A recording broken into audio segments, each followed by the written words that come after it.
Olá, meus irmãos, a paz do Mestre Jesus esteja com todos vocês, que Deus abençoe quem me ouve e que Ele possa vir falar conosco através dessa mensagem, mais uma começando a semana, e para mim é motivo de grande alegria mesmo diariamente estar compartilhando o pão que desceu do céu, que nos fortalece e que nos incentiva a continuar vivendo, vibrando em alegria, rumo a uma terra prometida, rumo à nossa pátria que se encontra no céu. Vamos lá? Vamos para mais uma conversa, vamos colocar mais um passo nessa caminhada, mais um tijolinho nessa construção? O texto hoje para nossa breve reflexão encontra-se no livro de Atos dos Apóstolos. Quero ler com vocês o capítulo 2, a partir do verso 22 em diante, para aquilo que o Senhor quer falar conosco. Diz assim: povo de Israel, escute, Deus aprovou publicamente Jesus o Nazareno, ao realizar milagres, maravilhas e sinais por meio dele. Como vocês bem sabem, ele foi entregue conforme o plano pré-estabelecido por Deus, e seu conhecimento prévio daquilo aconteceria. Com a ajuda de gentios que desconheciam a lei, vocês o pregaram na cruz e o mataram. Mas Deus o ressuscitou, libertando-o dos horrores da morte, pois ela não pôde mantê-lo sob seu domínio. A respeito dele, disse o rei Davi: vejo, o Senhor está comigo, não será abalado, pois ele está à minha direita. Não é de se admirar que meu coração esteja alegre e que minha língua o louve. Meu corpo repousa em esperança, pois tu não deixarás minha alma entre os mortos, nem permitirá que o teu santo apodreça no túmulo. Tu me mostrastes o caminho da vida e me encherás com a alegria de tua presença. Glória a Deus. Aqui, irmãos, o livro da ponte é o livro que é o livro de transição. Creio que muitos irmãos estão transicionando pelo deserto para chegar a uma terra prometida. Creio que muitos irmãos que me ouvem estão passando de um momento justamente transitório, um momento aonde parece ser eterno, mas que não, que Deus se vale justamente para fortalecer e construir uma história em cada um de nós, um lugar chamado deserto. E esse livro de Atos representa bastante isso, porque homens que viveram com o Senhor Jesus e outros, como Paulo, trouxeram justamente essa semente preciosa que é a palavra de Deus, que conta a história do Verbo encarnado que andou entre nós, que nos está conduzindo e formando uma família no céu. Muitos desses homens sacrificaram a própria vida em prol do Evangelho, por amor às almas, por amor a Jesus Cristo. E pensando nisso, eu quero fazer as aplicações desses versículos que eu li, transicionando eles para a nossa vida. Vamos lá?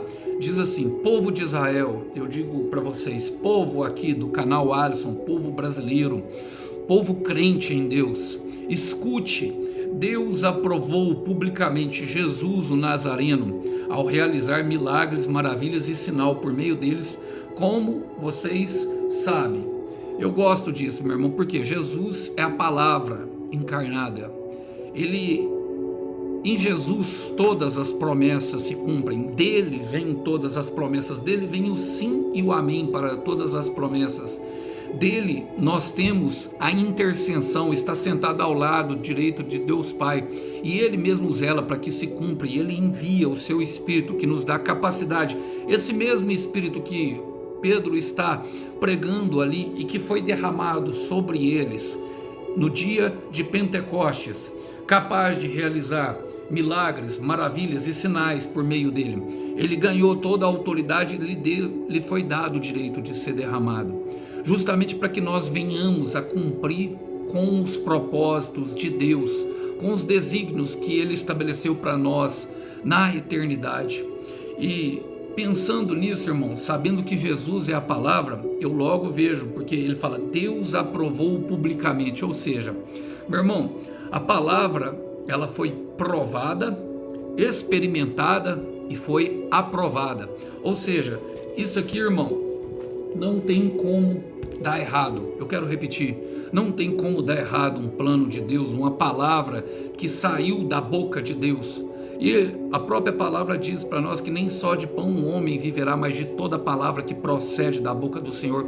Para cada um de nós, uma palavra particular que também se une ao contexto da igreja, ou seja, se transforma naquilo que é um propósito coletivo, mas ela foi provada, experimentada e aprovada. Então não tem como falhar a palavra que está sobre você, porque o próprio Deus, através do Espírito Santo, através de milagres, através de maravilhas e sinais, ele nos conduz até ela. Eu gosto do Salmo 18, versículo 30, porque ele traz essa informação para nós. Fala assim, quanto a Deus, o seu caminho é perfeito, a promessa do Senhor é provada, e ele é um escudo para todos aqueles que nele confiam.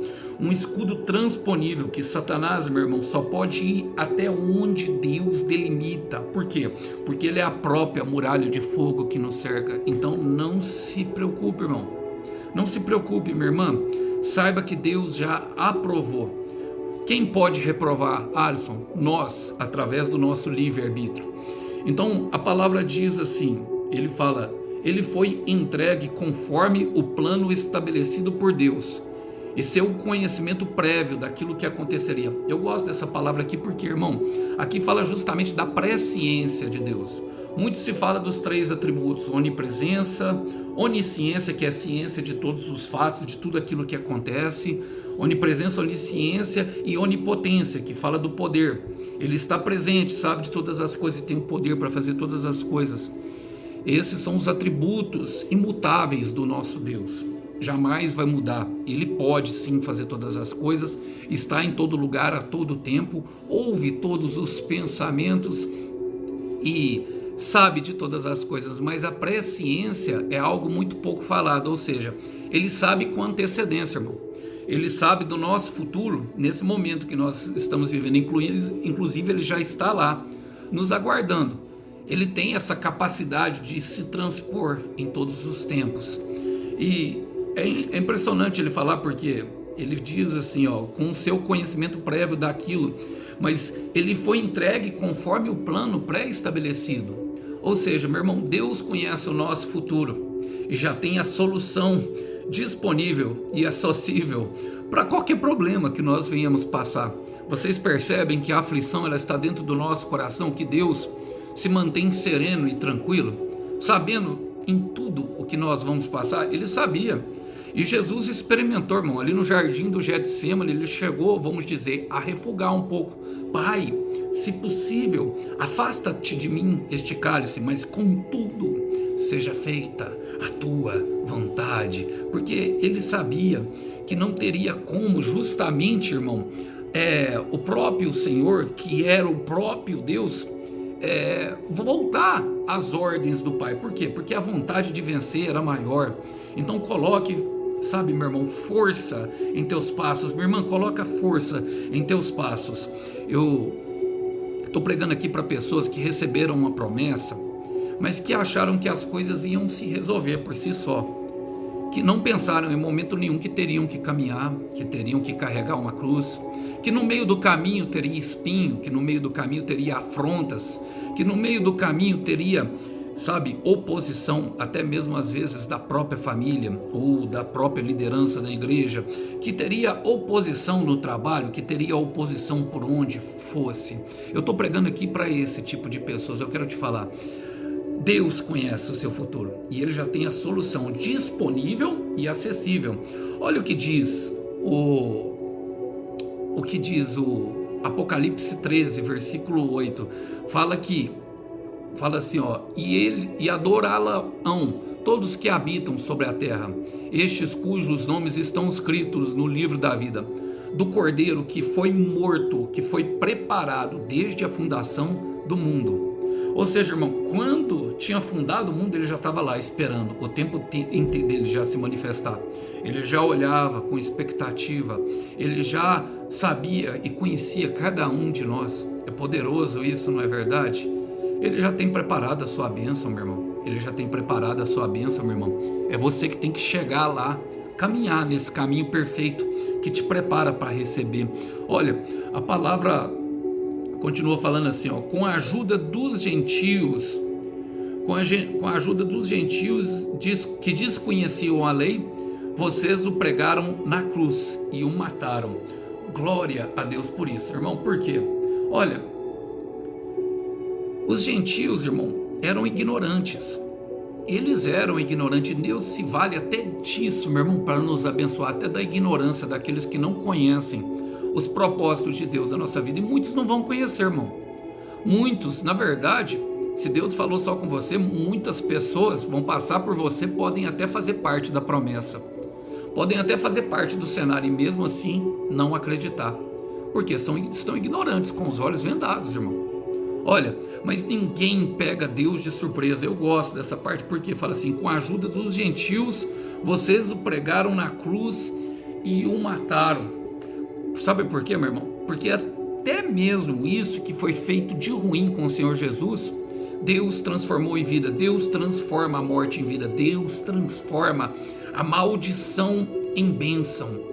Neemias 13:2 traz essa informação para nós, fala que ele é capaz, ele é o Deus capaz de transformar a maldição em bênção. Irmão, você está passando por enfermidade e Deus te falou que você esbanjaria saúde. Você está contando moedas e Deus disse para você que teria vida próspera. Você está passando pelo deserto da solidão e Deus disse que o seu casamento seria referência, não somente para nações, mas para as gerações que viriam. Fica tranquilo, Ele está no controle. Ele sabe o momento certo de transformar a maldição em bênção. Ele sabe o momento certo de transformar o teu cenário. Ele sabe o momento certo em trazer a bênção ao nosso coração. Somente prossiga. E olha só o que ele fala. Mas Deus o ressuscitou no primeiro dia, no segundo dia, no terceiro dia. Ele ressuscitou, libertando-o dos horrores da morte, pois ela não pôde mantê-lo o seu domínio. Porque ele vive,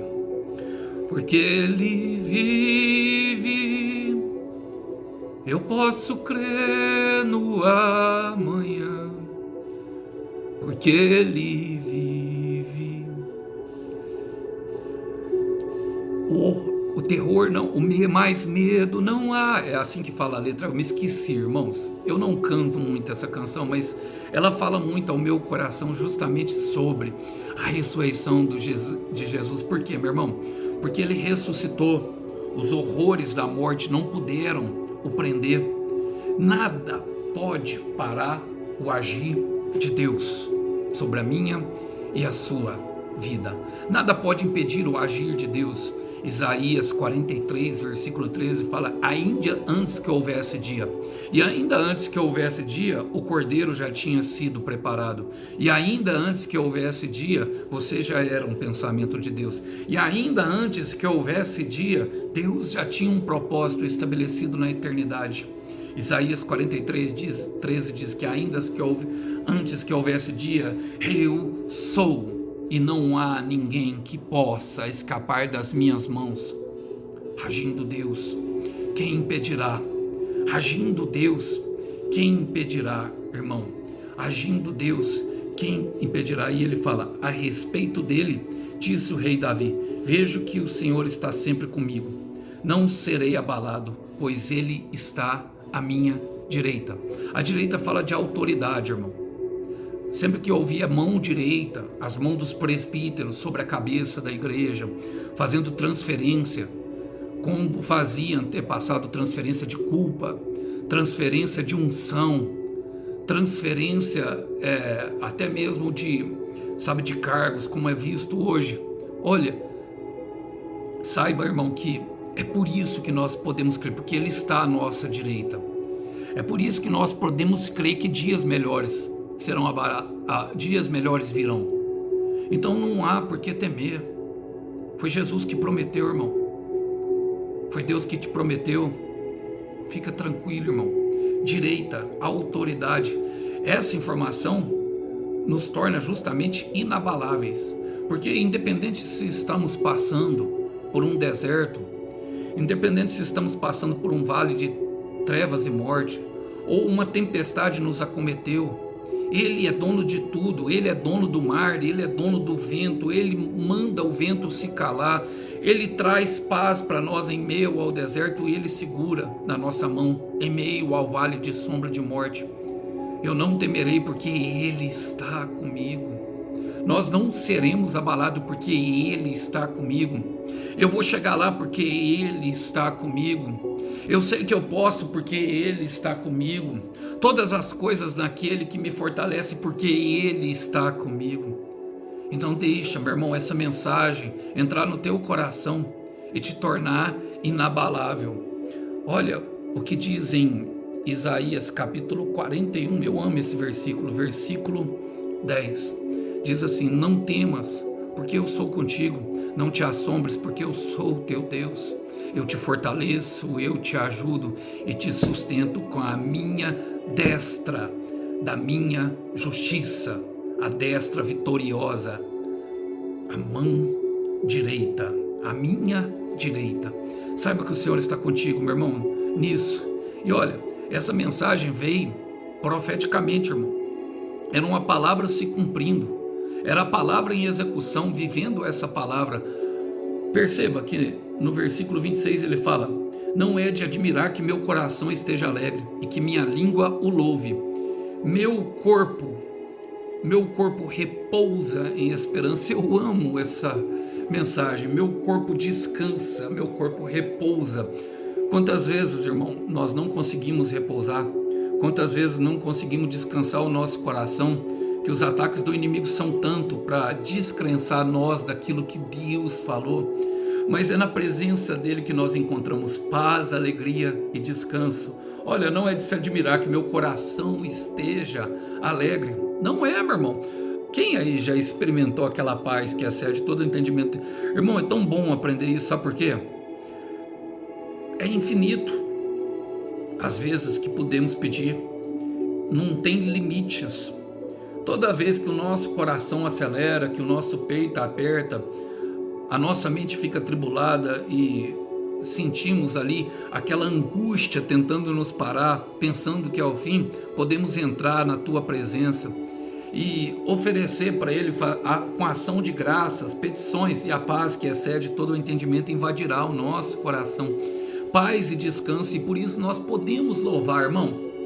Uma língua, sabe, que louva ao Senhor em meio ao deserto, sabe, que sabemos que nós temos a promessa daquele que não erra, nós podemos celebrar a cura, mesmo que ainda sentimos dor.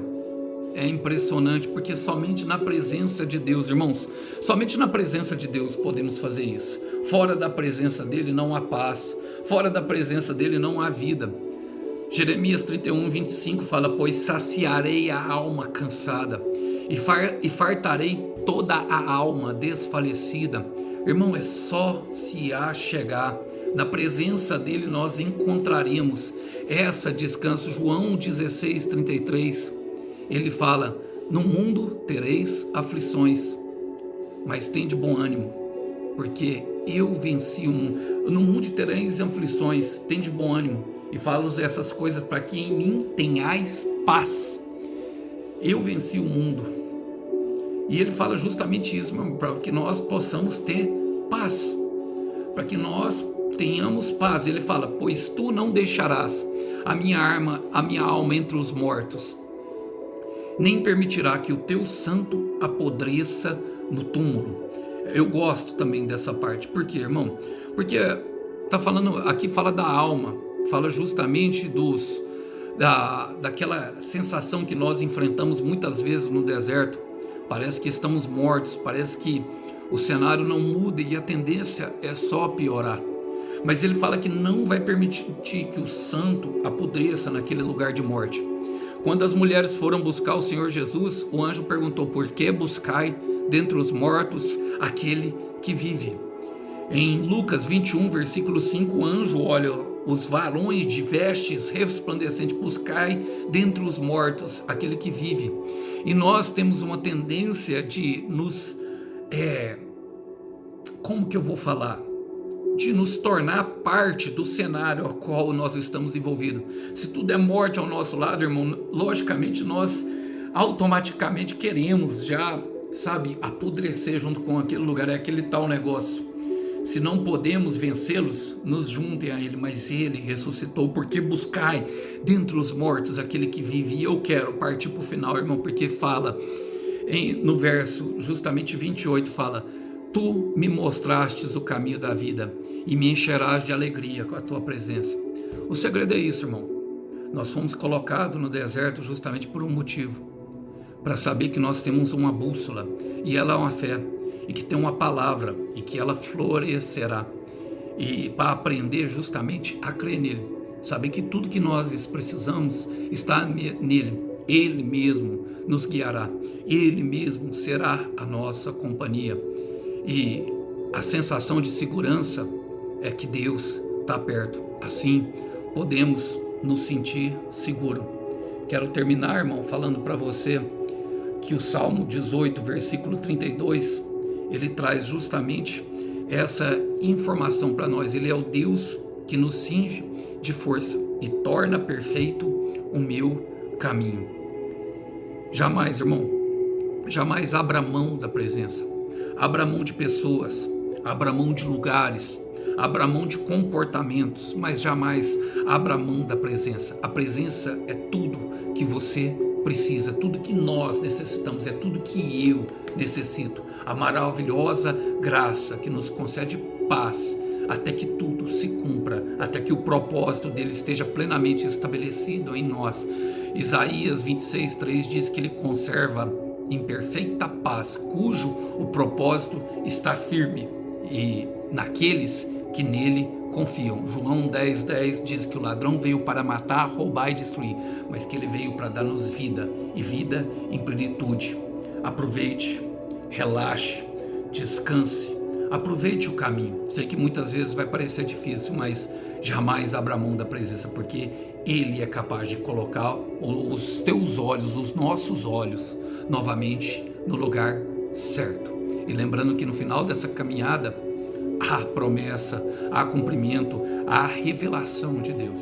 Que Deus os abençoe, irmão, que vocês possam ficar com essa breve mensagem. A paz do Senhor Jesus esteja com todos. Até uma próxima. Tchau, tchau.